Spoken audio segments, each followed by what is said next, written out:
的奴仆！告诉我，幽冥妖姬。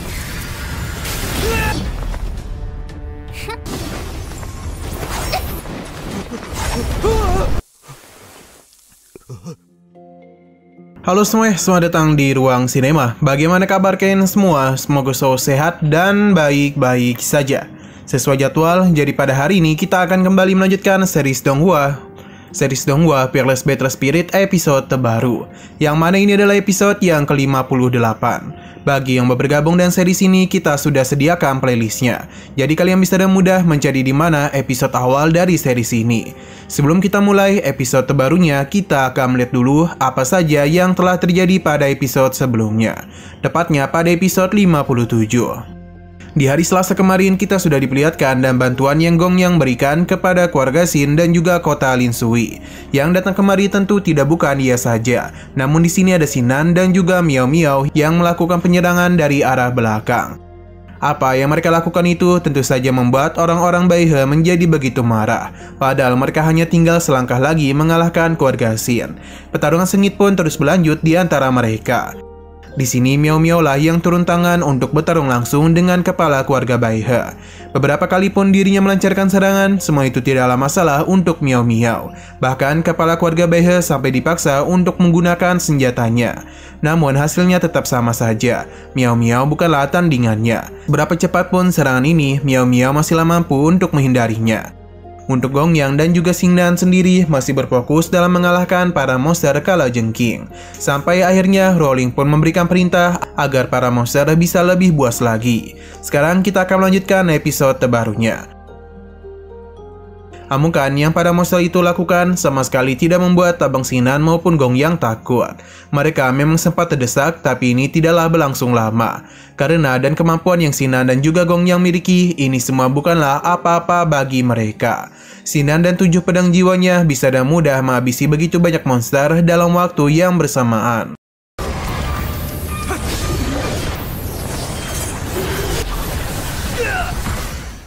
Apa yang Xingnan lakukan menarik perhatian dari Rowling. Ia pun memberikan pujian atas kemampuan yang Xingnan miliki, dan begini ia sudah memenuhi syarat untuk menjadi budaknya. Tiba-tiba saja Rowling pun mulai melakukan sesuatu, yang mana ada sosok begitu besar muncul dan diikuti juga dan kekuatan yang mengerikan. Entah apa yang sedang Rowling lakukan, karena ini sampai membuat kepala keluarga Fang menjadi begitu ketakutan. Ia juga berkata apakah legenda itu memang benar adanya. Rowling pun mulai mengucapkan mantra yang seketika saja membuat jiwa-jiwa dari para monster ini terisap ke dalam jiwa dari roh itu. Suara tawa mengerikan pun mulai ia keluarkan.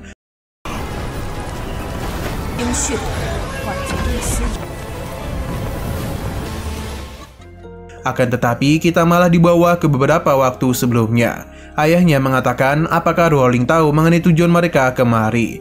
Ternyata alasan mereka bekerjasama dan keluarga Fang bukan hanya untuk menguasai kota Lin Sui saja, namun untuk memancing Xingnan kemari dan menggunakan keluarganya. Mereka ingin membuat Xingnan patuh karena bagaimanapun dialah satu-satunya orang yang mengetahui rahasia sebenarnya dari Papillon Yuan. Dan mendapatkan rahasia itulah keluarga Baihe akan menjadi begitu kuat dan tidak akan terjebak lagi di tempat dingin seperti ini. Rowling pun memberikan perintah kepada rohnya untuk mengikuti apa yang dirinya inginkan. Teriakan yang roh itu lakukan seketika saja membuat gendang telinga orang-orang yang mendengarkannya seakan-akan mau pecah. Inilah sepertinya alasan mengapa keluarga Baihe bisa menjadi begitu percaya diri bisa menjatuhkan keluarga Xin.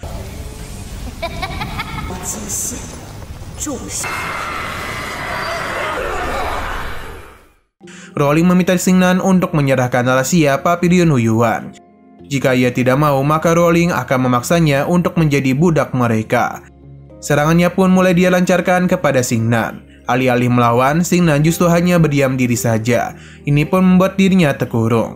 Kepala keluarga Fang pun menjerit ketakutan. Sedangkan Rowling tertawa puas karena dia bisa dengan mudah menjadikan Xingnan sebagai budaknya. Rowling pun meminta Xingnan untuk menceritakan tentang rahasia dari Papillon Yuan kepadanya, atau jika tidak dia itu akan meninggoy di tangannya. Akan tetapi Xingnan bukanlah orang yang bisa dia remehkan. Meskipun dirinya terkurung, bukan berarti Xingnan bisa dikalahkan dengan mudah. Seketika saja Rowling pun menjadi begitu panik karena bagaimanapun kurungannya mulai bergetar. Ia pun langsung saja menghancurkan kurungan ini dan bantuan roh dewa perangnya. Ledakan pun seketika saja terjadi akibat keluarnya kekuatan dari roh dewa perang Xingnan. Melihat apa yang terjadi, Rowling sama sekali tidak percaya.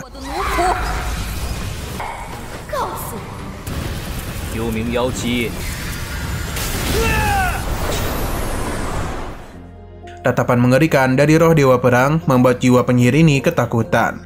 Saking ketakutannya, Rowling tidak bisa mengendalikan sosoknya itu. Xingnan pun memberikan perintah kepada roh dewa perang untuk menghancurkan jiwa penyihir yang ada di hadapan mereka. Hanya dan sekali genggaman saja, roh dewa perang pun berhasil menumbangkan sosok jiwa penyihir itu. Perlahan-lahan namun pasti, rasa sakit mulai menyelimuti roh penyihir itu. Bahkan tidak lama kemudian, tubuhnya mulai retak dan hancur begitu saja. Ia pun lenyap bagaikan ditelan bumi. Hal ini juga membuat Rowling mengalami luka dalam.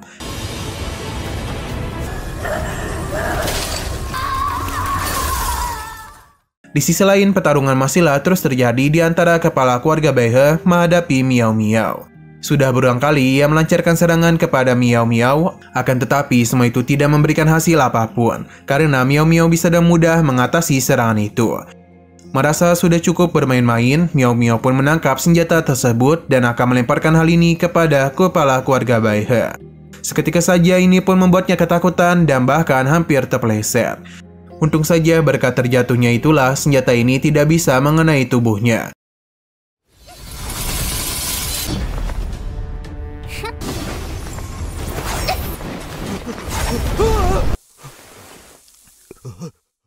Ini hampir saja merenggut nyawanya.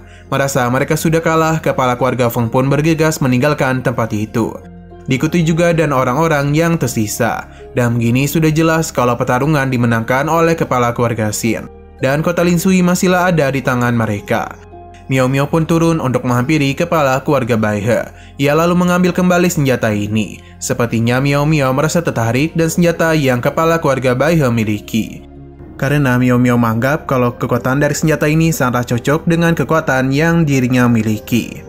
Jadi dan begini, Miao Miao pun menjadikan senjata itu sebagai miliknya. Gong yang merasa kepala keluarga Baihe sudah tahu hasilnya. Jadi lebih baik mereka itu segera kembali ke tempat mereka berasal. Bisa dikatakan kalau Gong Yang dan yang lainnya masihlah mengampuni nyawa mereka berdua. Namun Miao Miao masihlah memiliki urusan dengan kedua orang ini. Yang mana Miao Miao meminta sesuatu dari mereka. Yang kemungkinan besar itu adalah pil dan juga harta yang mereka miliki.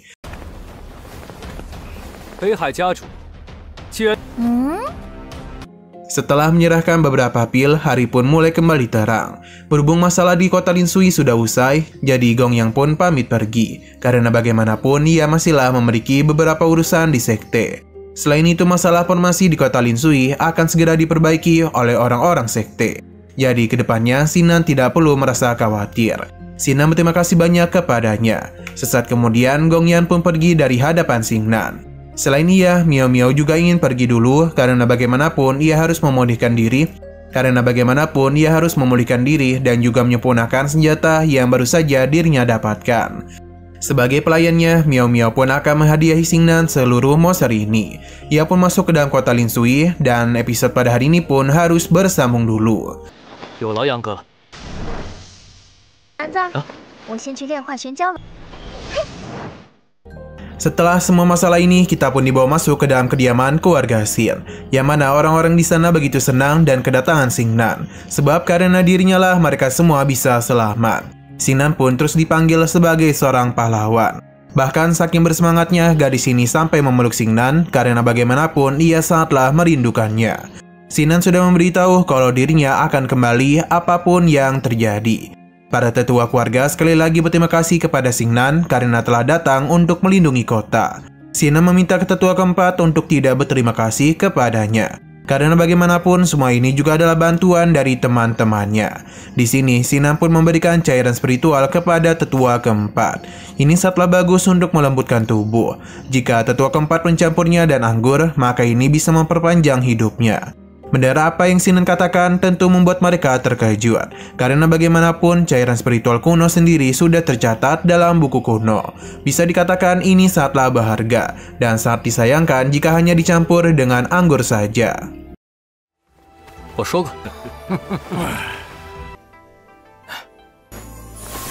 这太珍贵了。 Tisan memberitahu ada 1.353 kotak iblis yang berhasil mereka dapatkan.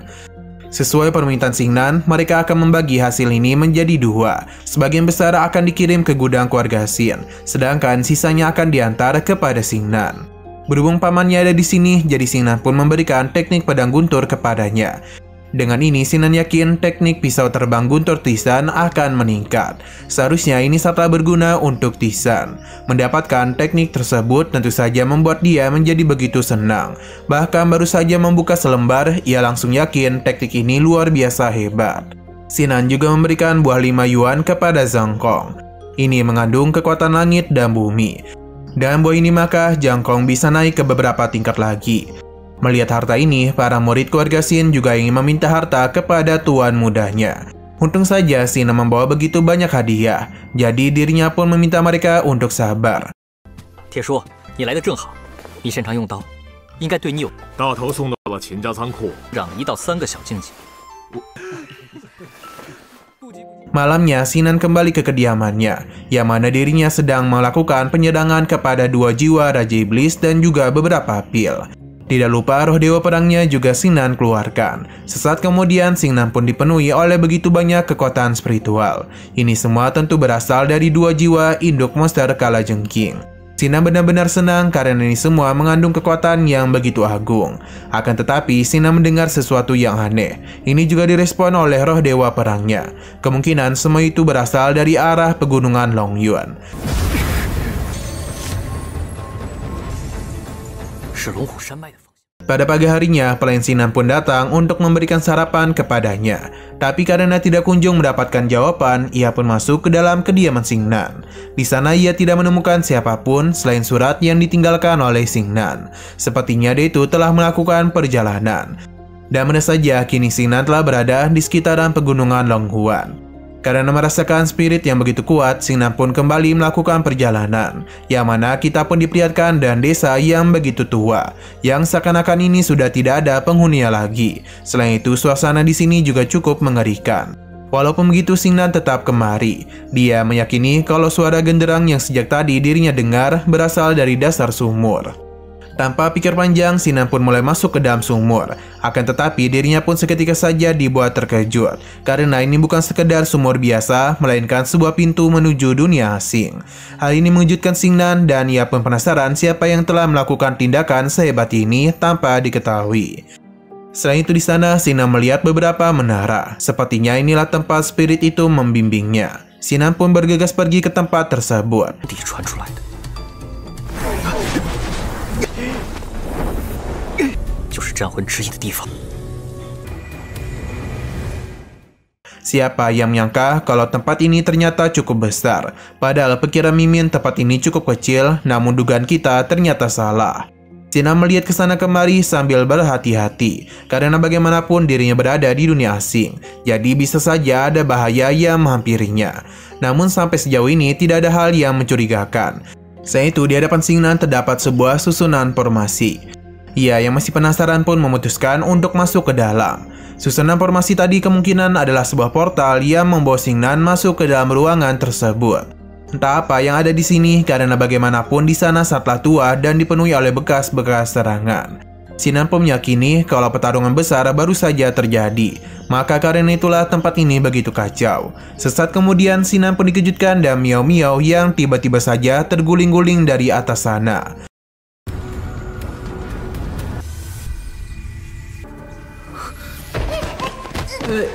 Miao Miao sendiri penasaran apa yang terjadi kepadanya. Bahkan Xingnan sendiri juga cukup terkejut dengan kehadirannya itu. Xingnan pun membantu Miao Miao untuk berdiri. Ia cukup senang karena Xingnan juga ada di sini. Ketika Xingnan menanyakan alasannya kemari, Miao Miao tidak menjawab apapun, karena ini bukanlah sesuatu yang bisa Xingnan pahami. Selain itu, Miao Miao penasaran bagaimana Xingnan merasakan kekuatan dirinya, sampai-sampai dia itu datang kemari. Namun Miao Miao tidak mau memikirkan hal itu lagi, dan berhubung Xingnan sudah datang kemari, maka dia itu juga ditakdirkan untuk mendapatkan harta karun rahasia 9 karakter. Sebagai putri yang baik, Miao Miao akan berbelas kasihan untuk memberitahu Xingnan sedikit tentang harta karun tersebut. Sinan merasa kebingungan karena baru kali inilah dia mendengar tentang rahasia 9 karakter dan juga 5 elemen ajaib. Berhubung ia tidak tahu, maka Miao Miao lah yang akan menjelaskan kalau itu adalah pembagian di atas energi spiritual. Kekuatan ini di bawah ki bawaan, ki raja, dan semangat kaisar. Rumor juga mengatakan bahwa di dalam pagoda Jiu Chong Yongdu ini setiap lapisannya memiliki aura kerajaan. Untuk setiap lantai-lantainya sendiri merupakan perumpamaan dari setiap tingkat kekuatan.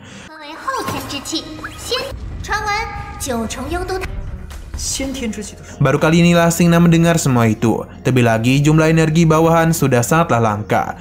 Bagi 4 sekte besar, semuanya dianggap sebagai harta karun sekte tersebut. Namun siapa yang menduga ternyata di sini ada 9 energi kerajaan. Miao Miao membenarkan hal itu dan dirinya sudah membalikkan lapisan pertama. Tapi dia itu malah mendapatkan batu yang sudah pecah.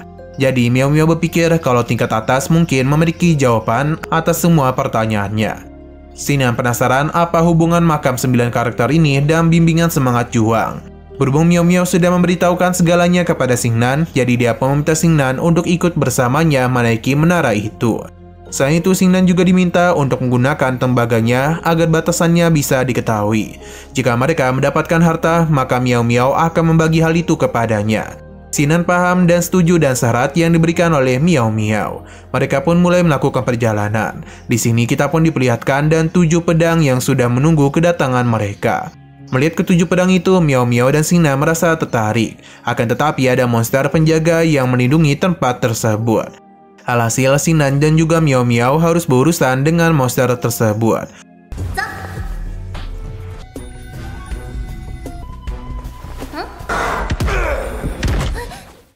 Dari perkataannya, kemungkinan Miao Miao dan monster ini sudah bertarung sebelumnya. Sedangkan untuk Xingnan sendiri begitu terkejut, karena Miao Miao sama sekali tidak mengatakan keberadaan dari monster di tempat ini. Bagi Miao Miao, monster itu hanyalah binatang buas saja, jadi lebih baik dia itu menyingkir.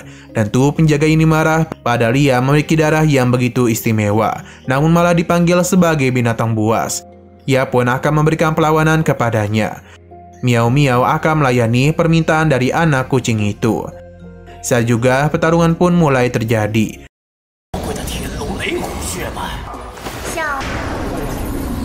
Di sini, Sinan dan juga Miao Miao bertemu dengan penjaga menara kedua. Miao Miao sama sekali tidak takut kepada kucing besar itu. Jadi dirinya pun langsung saja melakukan penyerangan kepadanya. Begitu pula dengan singa tersebut. Di saat kedua serangan sedang saling beradu, Sinan memilih untuk bersembunyi dulu daripada harus terlibat dalam pertarungan mereka berdua. Dalam pertarungan itu, kekuatan dari singa ini tidaklah bisa diremehkan. Ia bahkan mampu memukul mundur Miao Miao. Alhasil ini pun membuat Miao Miao kebingungan. Bagaimana bisa kulit kucing ini begitu keras? Miao Miao yang kesal pun langsung saja melakukan sesuatu. Yang mana ini semua pun membuat Xingnan dan juga kucing besar terpesona kepada kecantikannya. Karena Miao Miao kini menggunakan tubuh dewasanya.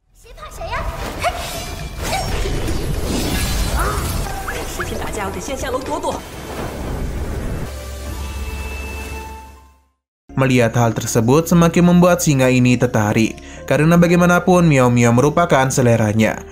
Apapun yang terjadi, singa itu berjanji akan membawa Miao Miao pulang dan akan menjadikannya sebagai istri. Ia pun memberikan kesempatan kepada singa ini untuk menyerah saja, daripada nantinya ia malah menghabisinya. Terlebih lagi dia ini harus naik ke menara ketiga.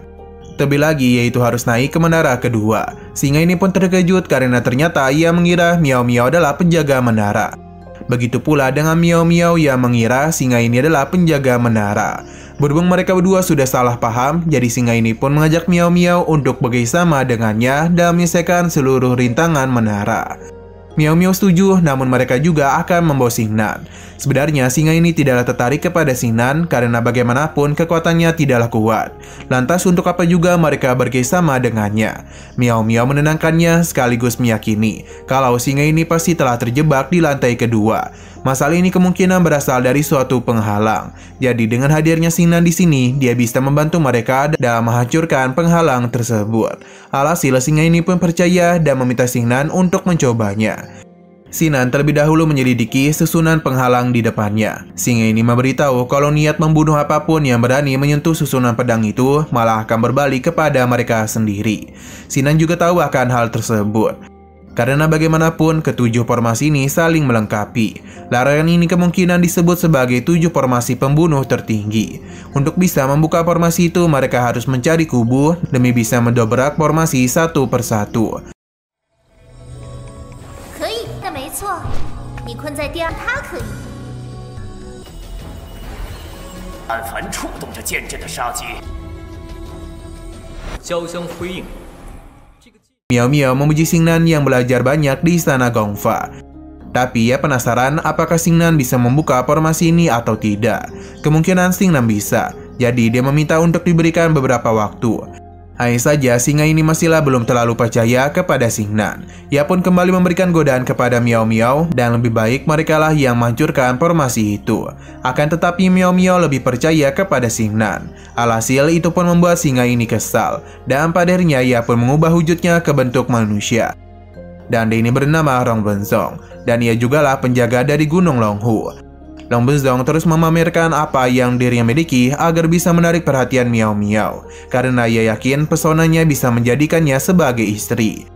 Akan tetapi penolakan Miao Miao langsung menghancurkan semangat hidup Rong Benzong. Xingnan memberitahu kalau formasi ini mengandung terlalu banyak energi, jadi dia meminta bantuan mereka untuk menghancurkan formasi tersebut. Xingnan seketika saja terkejut ketika melihat Rong Benzong yang sedang murung.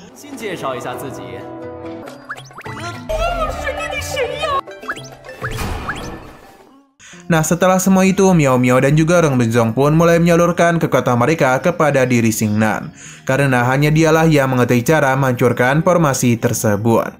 Tidak butuh waktu lama bagi Xingnan dalam menghancurkan formasi ini. Miao Miao dan juga Rong Benzong pun segera membentuk penghalang demi bisa menghentikan efek hancurnya formasi tersebut. Kini ketujuh pedang pun mulai menyatu dan pergi ke arah Xingnan. Rong Benzong menganggap pedang itu sudah rusak. Sedangkan bagi Miao Miao, Xingnan tidaklah cocok menyimpan pedang tersebut. Jadi lebih baik serahkan saja kepadanya. Alhasil Xingnan pun tidak mendapatkan apapun.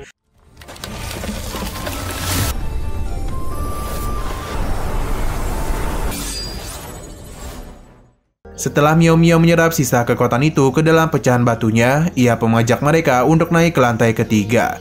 Baru saja tiba, mereka pun langsung dibuat terpesona dan begitu banyaknya batu kristal yang sangat besar.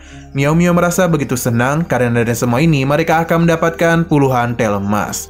Sedangkan bagi Rong Benzong, formasi ini sepertinya adalah hal kebetulan. Berhubung Miao Miao tertarik dengan batu-batu ini, jadi dengan begitu percaya diri, ia pun meminta untuk menyerahkan formasi ini kepadanya. Sebab ialah yang akan membawa batu-batu ini ke tangan Miao Miao. Saat juga Rong Benzong langsung saja melakukan penyerangan kepada formasi itu. Alih-alih menghancurkannya, malah dirinya yang terpental. Melihat apa yang terjadi membuat Xingnan dan juga Miao Miao malu. Xingnan mulai melakukan pengamatan. Ia mengakui kalau formasi ini tidaklah kuat namun cukup rumit. Karena di dalam formasi besar terdapat formasi kecil lainnya. Seakan-akan di depan mereka adalah array asli, padahal itu hanyalah array palsu saja. Sepertinya orang yang menyusun formasi ini memiliki kemampuan yang hebat.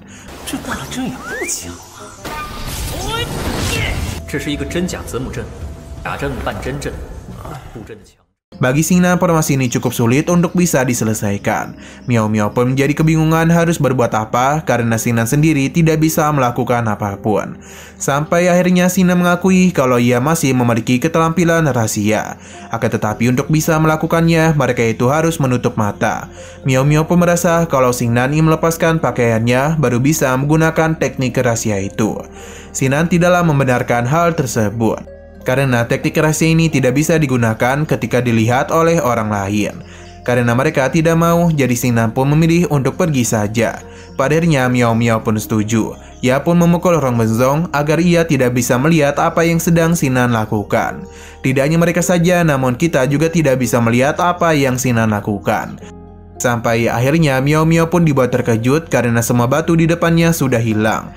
Yang ternyata Xingnan yang menyimpan batu itu seorang diri saja. Ia pun bergegas menaiki lantai keempat. Apa yang ia lakukan tentu saja membuat Miao Miao marah. Terlebih lagi saat ini Xingnan terus saja naik ke lantai selanjutnya.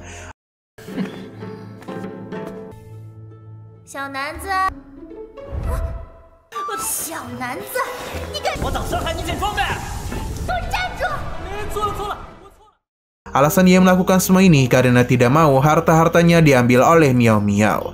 Alhasil, aksi kejar-kejaran pun terjadi di antara mereka berdua, disusul juga oleh Rong Benzong. Berbagai lantai mereka lewati dengan mudah, yang seakan-akan tidak ada satupun formasi yang bisa menghambat Xingnan. Sampai pada akhirnya kita pun diperlihatkan dengan lantai atas yang menyimpan 4 kotak harta. Miao Miao pun meminta Xingnan untuk melihat kotak harta mana yang harus ia ambil. Xingnan merasa ada yang bersembunyi di dalam kotak-kotak itu. Miao Miao yang sudah menduga hal tersebut segera pergi untuk mengambil kotak harta ini. Akan tetapi dirinya malah terpental. Sesaat kemudian manik-manik pun keluar untuk membentuk sebuah formasi. Ledakan kecil pun terjadi dan muncullah suara pria yang kesal dengan sikap Miao Miao karena bertindak tanpa bertanya dulu kepadanya. Pada harinya sosok pria itu pun muncul dari formasi yang diciptakan oleh manik-manik. 下面的木盒里，果然这小姑娘 Nah, sayang sekali lagi seru-serunya, episodenya ini pun malah bersambung. Oke, sekian dulu pada video kali ini. Untuk video selanjutnya akan segera hadir. Jadi bagi kalian yang ingin mengikuti series ini, langsung saja klik subscribe dan aktifkan loncengnya. Terima kasih yang sudah menonton video sampai habis. Jika kalian suka pada video ini, klik like dan share ke teman-teman kalian tentang channel ini. Dan ditunggu aja kelanjutannya. Oke, sampai jumpa di video selanjutnya.